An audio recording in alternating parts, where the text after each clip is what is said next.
you might want to save this delicious cheesecake recipe for later. This is going to be a vanilla, strawberry and white chocolate cheesecake. So we need to use a springform tin or else you won't be able to get the cheesecake out of the tin. I bought some acetate roll because I'm going to add some sliced strawberries around the edge for decoration, but you don't need to add acetate. I've never done this before. I added some glue dots to stick the acetate together, which I later came to regret. I'll show you why in a bit. So we start by crushing up the digestive biscuits and melting the butter. Bearing in mind you can use any biscuits that you want, but I just love the classic digestives. If you don't add enough melted butter to the crushed biscuits, then the base won't hold together. So make sure when you're mixing the butter and the biscuits that every single crumb is coated in the butter. It should be like a wet sand texture. So to start building the cheesecake, we're going to press the biscuits into the base of the tin using the back of a spoon to really push the biscuits down. Then we pop that in the fridge for about 20 minutes whilst we move on to the next step. So we're going to whisk up some double cream until it's thick. I use an electric whisk. You can just use a hand whisk, but it will take you forever. You need some big guns if you're just going to use a hand whisk. You need to make sure that the double cream is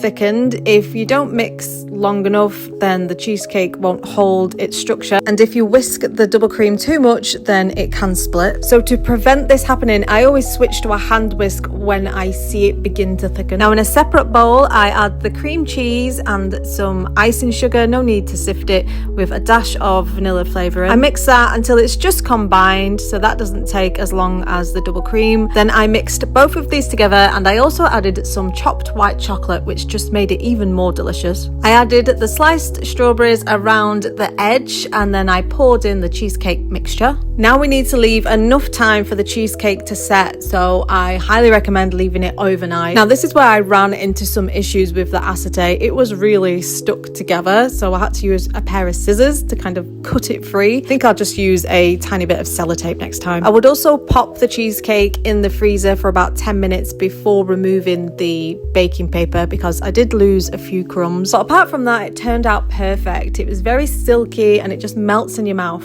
So easy to make, so you have to give it a try. And if you make a cheesecake in a different way, let me know.